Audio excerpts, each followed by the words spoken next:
mehriban iyleşler. Biz şu gepleşigimizi Türkmenistan'ın halk artisti Tağan Tariýewiň dürüdüjülügine bagşlaýar.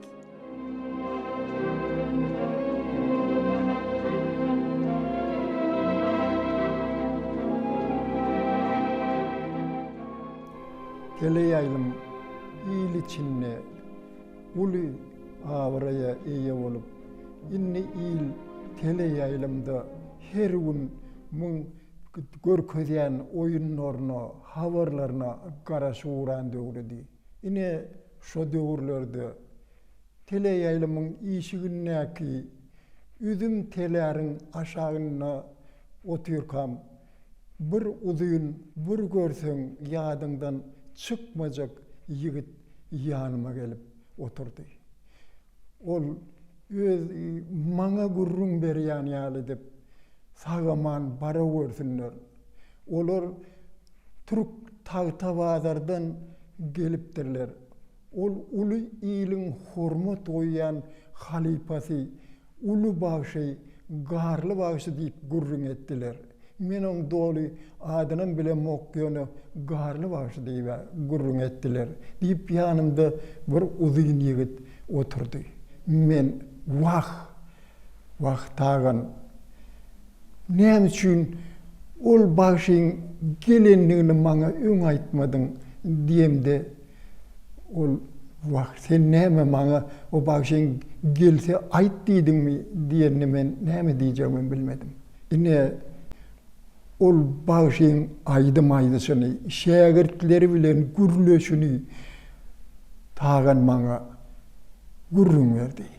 Ine ol men ýanymdan oturup şu ýagdaýy gurrun berip gidenseň men biýigit näme işleýäkä diýip ýatlamda tagan Sarif Aýnawat Amanlyýewaň kömekçisi bolup işleýärdi. Ol şo bölümde ýene bir ýaşuly rejissor Usta Şazadaýew diýip bir ýaşuly rejissor bardy. Ol ýörüýte çağılar üçin kurjak oýunlaryny taýýarlaýardy.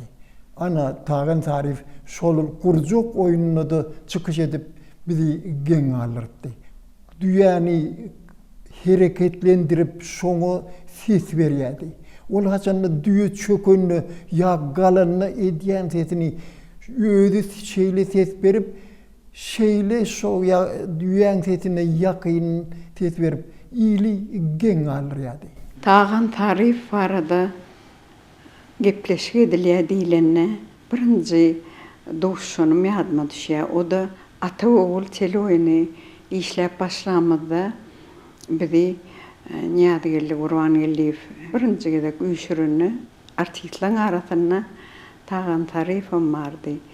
Ýöne men Tağan Tarify şoňa deňeç tanam okudum. Şo wagtdan bir hili gözüm düşende de men artistram ötmedim. Telewizionýaň bir tekniki işgärim kädidim bolyn. Soň o kawramyda Gajarsan keşfini ananypdyrlar. Bolyn şonu men Tağan Tarifa ýölenip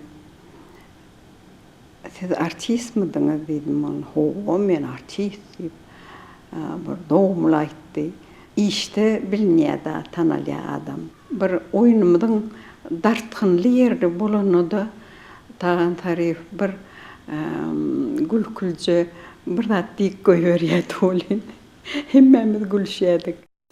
Anhanny harabada galan ummuk küýde ýaly içiň hümledi oturmakdan başga çäreň almady.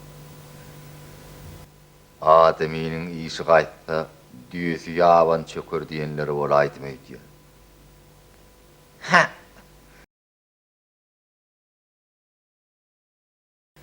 Şeýle maňa edip bilen edensiň öli. Görüp akaly. Menem hädiri bolsam sana army gidermen. Hawa, hemmetini eden sen. Galynmy gaýtarmaly edenem sen. Gelin alcıyının palatından gıyydımı götürüp öwelek ýal ala tamtıga dakanam sen. Kakatını öýden kowanama sen. menin ne gödel gıydım yüzün urup, atakattan bağışrıydına öylününem sen. Sen uçad otuldum, uçad. Yoksa menin solgadan gurup battığıma traktörün bilen birlikte yer hoptırayma lahırıyım. Anneannem meni süydetecekmişlerin. Dur vakali, meni sen ol süydüğü katı uğray ben.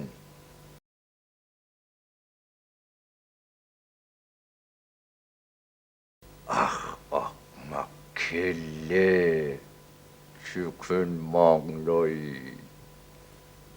Yeri tenmir çökün olmasam, onu da hakik şorluğa çökün olmasam, hey sol yerde kədin aldırmalı mı? Ya, menin tek sonunu da pervermen. Şimdi başka yağdayı kalmadı. Pol. Dine pol. Yine şu yıllarda bizim belli kino artistimiz Baba Ananov teleyayımda rejissör olup işledi. Ol bir oyun koyanına, ol tağan sarifi bir kiçirek keş berip onu oyununa çağırıyor. Uli rejissörlüğün hemmeti bir tağan sarifin dürüdün keşfini görüp bir ömür hayattan çıkmayacak keşf deyip onu son Urazırdı Hocaev edebiyat bölümünün rejissörü tağın tarifi yolbaşçıları hayiş edip öz yanına kömekçi edip inşallah. Yine şondan soň Urazırdı Hocaev'in Kakacan Hommodov'un Allah verdi Milayev'in goýan kiçirek sahnalarına wagt bolsa uli tele oyunlarda keşpleri ol yerine yetirip olady.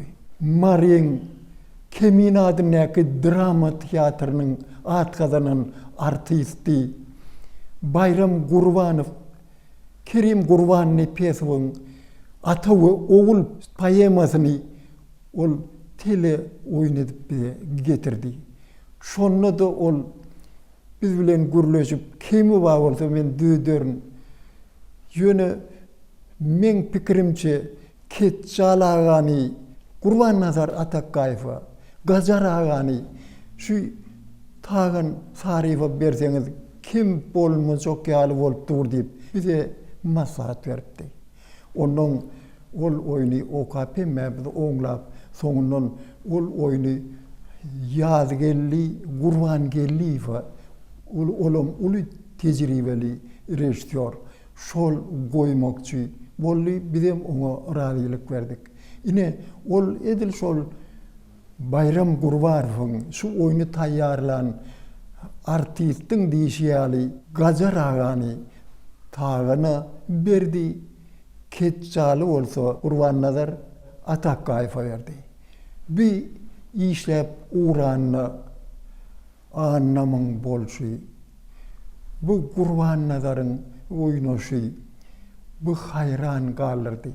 Ondan soň iň soňky şol türgünleşikde hemme şo döwürde rejissörler hemme seredýärler. Şonu seredemizde Kakajan Hommodow'um Allah berdi Milayev'im hemmemizem şolun eden işine radylaşyp gaty bolupdyr diýen netije gelipdik. Bolşudan näteňe näle tok. Öz aklymdan ber, näme boldy saňa? Dur! Sen nire var yadım? Men? Men mi? Hobu sen. Mene hiçega mı demek? Doğru. Sen yeni hiçirgem itamak. Yani seni men taşlap gideymerim kendi korktar. Yani oy vermen. Oy vermen. O näme bolluka? Ýamsa da tagat ýalyl. yankı bayğış yönelgi gıygıran neler? O ne dük çallıqa? Sakallar sana näme bolýar, näme yaramajak bolýarmy? Ha? Näme diýdin? Ay yok. Sağa dantım dermi? Yankı yönelgi jakyrdan derler. Men yaramajak bolýarmy diýen. Men mi? Hoho, sen näme bolýar?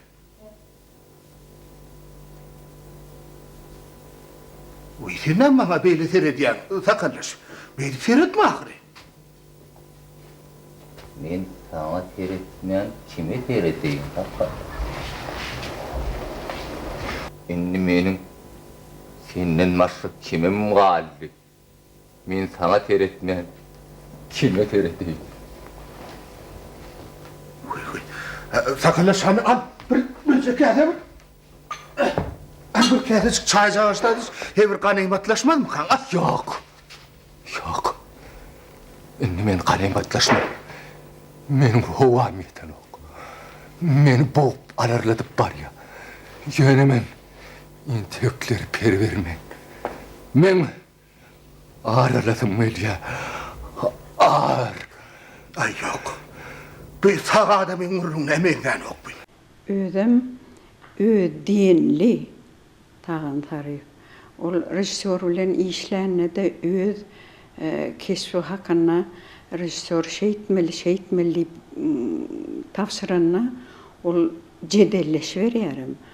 Oň bilen öd görüşi var da şu oynayacak keşfini, şu Gajar Ustany men şeýle öwrenip, gowy edip düşündürýärdi. Rejissöram düşünýärdi. Düşünýärdim, ödem şoň diýeni bilen bolýardym, ýüregi bilen duýanlardan nähil bolmalygyny, nähil alyp barmalygyny, içini gepledip ýören gowy gahrman dälle, onuň şol ýoksam durmuşda oň özi gaty gowy adam özi ýöne güldürip ýör bir adamlaň şatlanan netleýän adam da ýöne artist bolanda sana hem erwet keşpem ananalya, o keşpem ananalya da şonum esasy tomoşaja çıkarmalar biz. Özüm ananlarçı çıkarmalar. Şon başarýady tağın tary. Özüm öz keşfine gaty bir ýapşýat da durmuşda bir mehirli gülüşdirip ýören tağın tary bolyn. Şon görümde şu erwet niyetli içini mümkünledip gürledip oturan hakyky lükküligi bilen Gajar Usta bolup durdary. Bir hil eýmenýäňem seredende.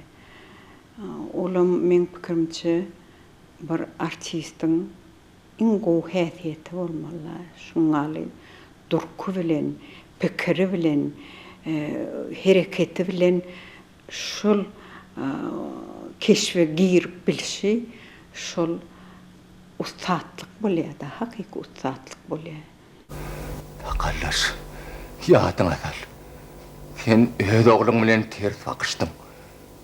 Şol öýüň duguny haram bolsun diýip saçakdan 3 ýoly ätlep ähdeden günüň şu gapydan gelipdiň. Howa şu gapydan gelipdim bilýän. Howa bolsa şonne meniň sana hoştarlyk edip şerden yer berdim. Indi meniň düşenmenden öýüň görüp durdum. Ay sakallar, edýän urun näme? İnşallah ýagşylygy ýeri gelende hökman ýanyş diýer. Egerde bir ýerde ýagşylyk ýatlansak bolsa, ine şonuň ýeri geldi sakallar. Janyň karkara gelenine ýedilmedik ýagşylykdan ýagşylyk bolmaz. Näme diýsen? Şonuň üçin sakallar. Şu näme togakkan bolsa aýdy bergin. Şoň üçin edil şu günah alýanan bolsa men hökman ýerine ýetirerim. Berekella sakallar. Tamada şey getir. Allah yalkadın. Berekella sakallar. Aýt agary. Aýt näme togakkan bar? Aýt.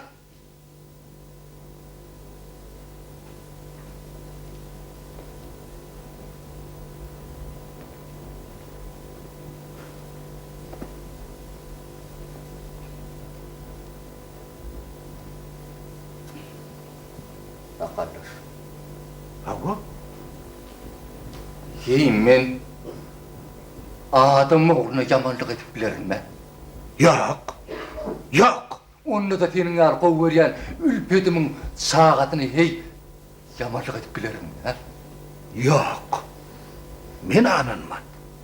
Sen hali süýtli gatyk ýagdaýyň nähil bolup diýip soranda da aýdyp bilmämiň sebäbim şol. Yer o şo diýeniň näme aýdy ahyry? Aýtsam da harlaş.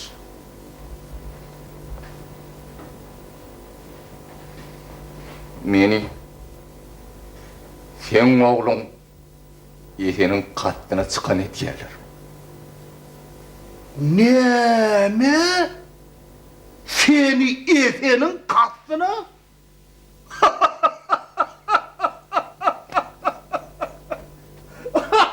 Ana otur sakallar. Otur. Ýeri takallar. Men oňa ýamanlyk eterýärim. Eyvah. Ol maňa näme ýamanlyk edipdir ahyry. Ye, şo üçin emini şeşeýip çekeläp ýörlermi? Owa takallar. Ya, Şimdi sonuç senin çekelenp gördüm.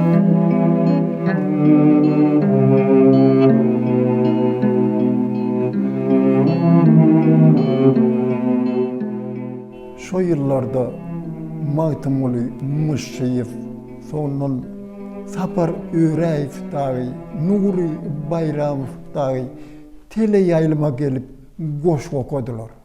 Biz Magtymly Müşeýew bilen hasam tanışdyk. Sebäbi biz 1953-nji 54-nji ýyllarda Türkmen Döwlet Akademik Drama Teatryna kömekçi artist bolup Magtymly Müşeýew, Uradurdy Hojaýew men bile işledik. Ondan Uradurdy Hojaýew Magtymly dostum gayrat etdi bize bir kiçirek gülkülü sahnalar, tele oyunlar yazıp bersene diýip ondan haýş etdi. Magtymly Müşeýew ol bolýa, sen arkaýyn ol, ýöne meni gystama diýip ol boýnaldy.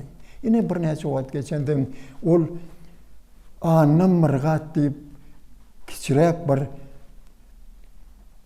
sahnany yazıp getirdi. Onu hemmemiz bile okuduk. Kaka canım, bir Allah verdim, Uradurdy Hojada, ol oyunu Uradurdy Hojaýew goýmakçy boldy, taýýarlamakçy boldy.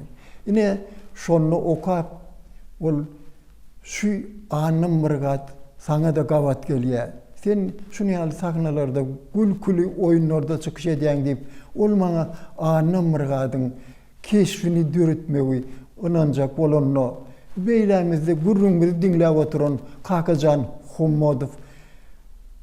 Men sana derek bolan bolsama, men şu anam mırgadyň keşfini tagyn tarifa bererdim diýip aýdan soň Uradurdy. Menem ol arada pikir etdim. Ýöne oň tejribesi pesirek. Oňormaz kady korkýan ýene ýene-de Kakajan Hummodow aýtdy. Oňa sözüni anam mırgadyň sözüni ýat tutsa bollugy, oňa ony oýnamak gerekkel. Ol özüň anam mırgad ahyry diýip ol öz diýeni tutdurdy. Haçan biz türgünleşik geçip uğramızda bir tağın sarifin bolşy, on häsiýeti, ol hakiki anamırgat bolup bur. Ine şondan soň men başga bir keşmi oýnadym, ol anamırgady bolsa tağın sarif oýnady. Şu türgünleşik döwründe de şo taýda biziň özümiz pınk bolup soň bolşuny gülýärdik. Haçanna çykyş edip uğranna annam bolup çykyş edip uğranna eýýam bize bir topar jaňlar gelip, hatlar gelip, şunu ýene gaýtalap görkezin diýip köp hatlar jaňlar geldi. Ine annam birgat öz adyny ýam hiç kim bilmeýän oňa annam mırgat diýip ony tanap uradylar. Haýt cehenneme yitirim molly. Ola yerden gelip karaşıp gitti sana. Gönüşünden bebe kana gitti ödüm. Ola oyununa bugün bir adamın köpeleğime bakman. Seretli. Yeri köpölünü ne mi diysene? Yer köpöktür de. Yer adamın çekecek başka bir ahırı. Onu ödeldir ahırı. Seret. Ya göbeğine mi ötketeyecek mi kalın? Seret bunu. İşten karşı baylanışıp görülür. Ben onu bir tuvalcı eşen yeride. Ha? Eşe mi? Hı. Eşeğe izinden yeni hal öngürekki o taşlıqlan gelip gitti. O çıkıp motorunun izine mindirtti. Allı da töttü. Şolar aşık mağşu koyden. Söyşiye şolar. Mama Seret. İyi söyüşmeye geçiptir. Hay yüdün uğurtun eşe. Hay porbin uğurtun niden. Yertin er başına yaptın mı diysene? Er başına yaptın mı diysene? Beydiymen bırıgat. Birinin gül yal çağatını beydiyip durmak ayıp bor ahırı. Ayıp bolyan moltan onu bu kırancı Kerim de. Kerim kekes mi?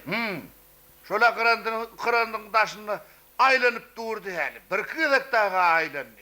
Eyledine tereden mollu da ahırım şonu otla bilmedi öydü yani. Bir sığırını edip bir yana gurum cürümeye olup gitti. Son görünmedi gayet. Görümcürüm molli. Yer kıranın teoreğinin emisi varsan. Kıranın kabinetinin oturmalı ahırı. Yer kabinetine kızgın ve örtmon ha? Kızgın ve örtmon kabinetine. Dur beri bak halten Kerim çık. Men ha kıranın da düşmedi hali derin men seni. Kıranı sığırını da danarın menen teksidin. Dur beri bak halin. O kerpiç öryanın nemeni yerde mele. Ola şöyle de böyle. Kerpiçi tuğduyum. Kerpiçi tuğduyum. Heyle layttan da ola. Deymen bırıgat. Ayıp bor ahırı. Onu öğretsen ağzına eşek depen son şeyle olup dur ahırı. Beydiymen ayıp bor. Ayıp bor. Eşeğin yanına emişlep ben son. Ola ha şun geldi sana karaşıp ahırım ay bir gelecek deli diyenip gitti. Ruhsat alacakken kovuçu çöpün paylaşmaya gitti. Son getirecekmişsin. Men ruhsat alacakmış. Bulan hemmeti dilleşiptirler. Men hamadal ruhsat verirmen olur. İşe gelmen şeyttinle yortun bakar. Ya olurum köpeli alır bakar. Hayvan sözüne bilmedim. Kovaça? Hava kovuçu paylaşmaya o çöpünü getirecek dedi. Daha yaşlı. Onun o soğuk sağ son gelmedi o son yolda maşinada dövüleydi ödüyen son. Ya maşin batık kaldım son ne mi şuna karar vermedi. Doğrusu bettem görünen. Ondan hava. Maşinli boldun gitte kaldın da attıydın bana derettin. Yeri, ola maşinli bir de piyada. O maşinen bir karamat taştıvalı. İte botlamalı. Sen dur ver bakali. Bu adamlar her rahat edecek bolin, iyice piyada katlanacak değerli avlar. Sen yaşlı aytvalı. Kovaça diyen molyan molin. Seher bilen gelip ayt. Ne petik durlattın mı diyen çay iç be? Kovaça gücü, dağıt gücü ho. Bulan hemmeti dilleşiptirler. Ya entek ertir işe gelsinler bakali. Men olara bıratlığımın kimdiğini görkeder. Çay içten oturdayım mı? Yaşlı. He. Sen ne mi? Sen kim? Ben karavul ne mi? Ben de mi? Karavul? Hava karavul. Karavul varsan ne mi? Seher bilen karalıp atıyorsun. Yok böyle kendini ara geldi. Ya da sen köpeli yanıd mı? Ben ne vaat gelip ne vaat gitmeliğimi senden soramol elhan oğul. Eğer böyle aklın ken olsa o akıl seni özüne ver, özüne. Yaşlı nok eden molyan koktu ne? Ne mi? Hava, şeyli, iyilin din calyan onu gelip edip herrelip durmadılar üstüme. Sen hem iyilin din calyan onu gitti, din cıngan. Bunu yevşenme bunu ahire.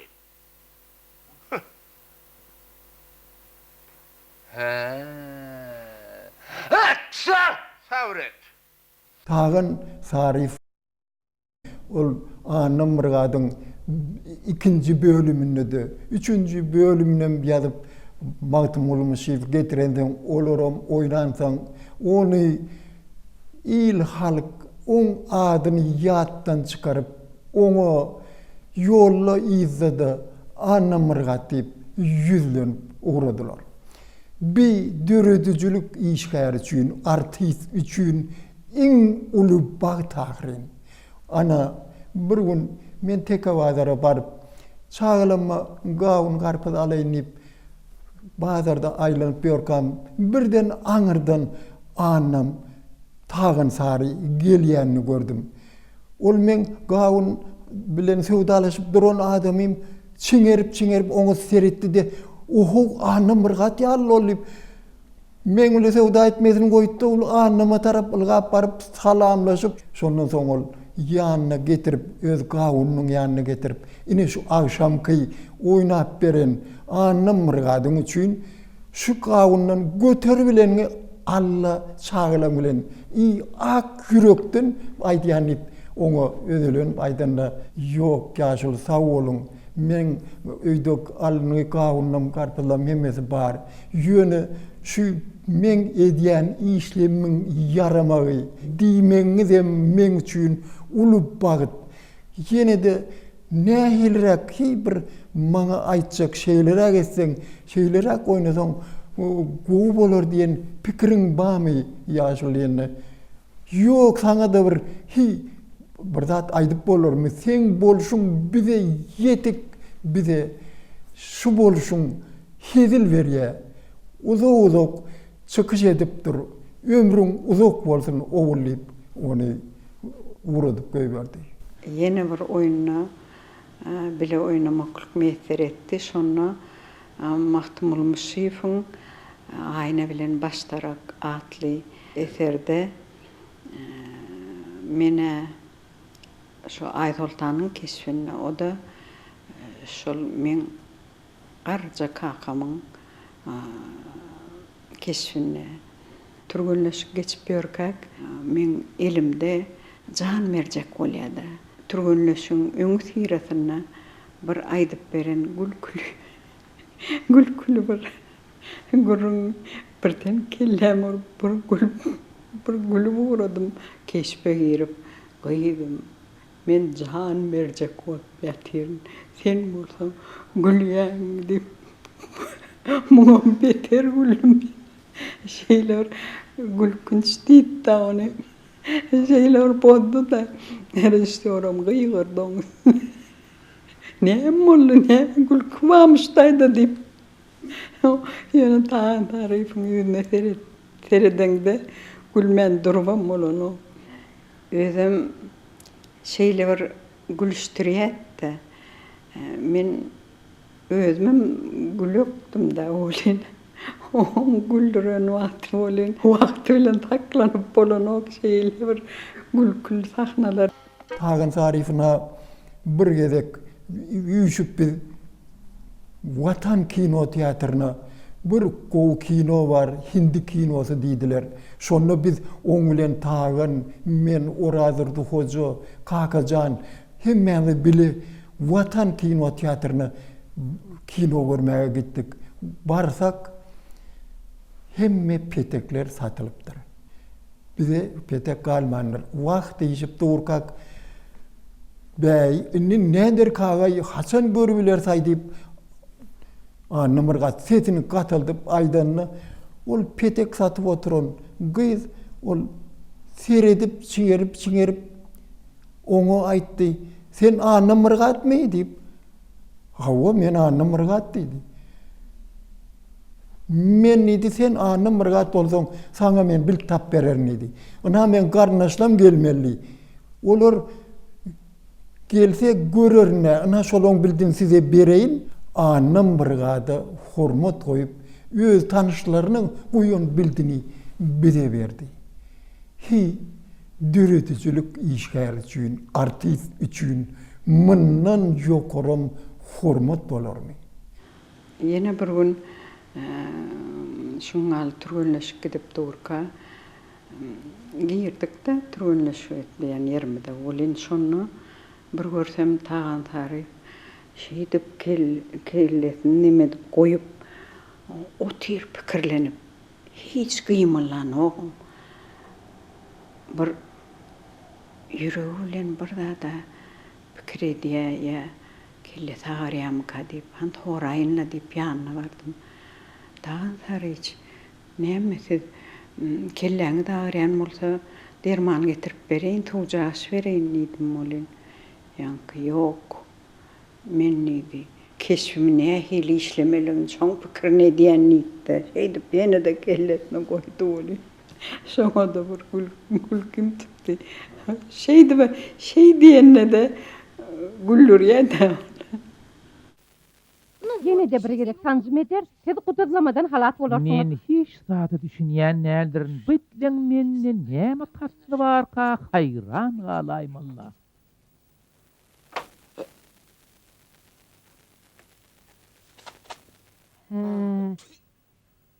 Eysem bu sennel. Bu men? Demek bu sennelle. O ne hil menne? Men? Bu men ahire. Elbette oň özü. Bu da näme oldu maralece? Siz yarawsuz olayman. Gelin oturun. Hanonne telbini yerede. Olam var, olam şu yerde. Komşu tağda. Şu taylarda. Bu ne şu tayda? On çağır şu yere. Belki siz on yanına uğratmalılar. Ol komşu tağda. Onun izinden ılgap yörer. Yani men yaş değil. Koy şu yere gelsin.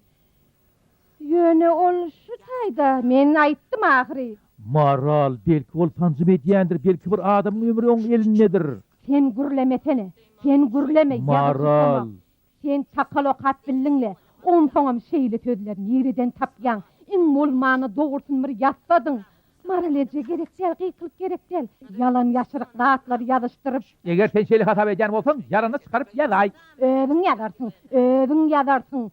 Nämedir otki, umuman oturda ya. Maral, munin boli, size näçe hormat goýýanym boli, muny men başaryp bilmän. Yok, edersin. Men ýazlym, sen yarany çykaray. Ekin garantysi.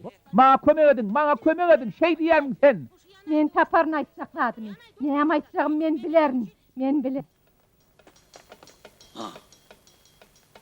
Yine bir gezek men bu ulu studiyamız var, kiçi studiyamız var. Ente ol men işlep durkam mudama bağışlar bilenem tuğunnu geçýärdik. Ol geldi de aytdy. Bizim wagtymyz Kadir, sen boşat studiýany. Aýny wagt maňa buyurdy, boşat diýip aytdy diýip ol gelip sapaýçylyksız öz işini, özüniň borjyny ýerine ýetirip talap edip meni çıkarjak boldy studiýadan ýöne. Annam bizim annam diýip uradyk soňa. Annam ýür taşaryk paraly, ýazylgy duran yer bar, kimin ne haçan işlemeli, haçan boşatmaly. Ana barıp bolýanna diýip barıp gördük. On 3-nji studiýada işlemeli wagty gelen eken. O bolsa ýalňyşyp 2-nji studiýada maňa ol adamlaryny çykar diýip durdy. Ana şonu ol öz-özünden utanyp meni bağışlaň diýip diňe maňa däl.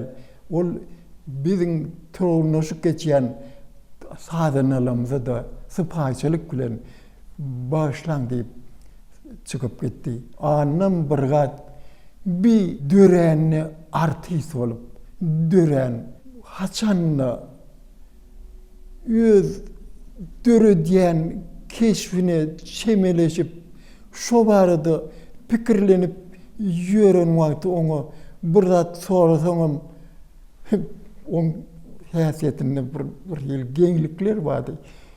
Şundan başga wagt tapmadyňmy soramagy diýmesem bardy. Ol bir öz boluşly oğlandy.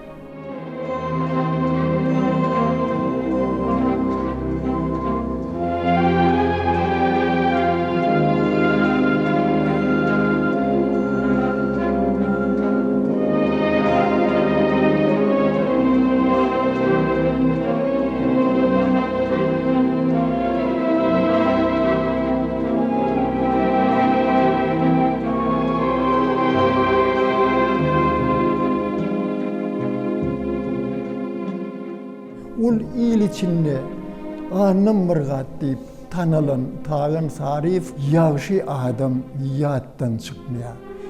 Bir Tağın Sarif'in dürüden keşpleri bizim hiç açan yadımızdan çıkmaz. Şeyle halifelere hürmet koyan için hürmetli arka dağımızın canı sağ olsun, tutumlu işleri rövac alsın. Şeýle ussatlarymyzy ýatlamaga mümkinçilikler edýän üçin bizim hormatly prezidentimiň jany sag bolsun, ömrü uzak bolsun, belin başa aman.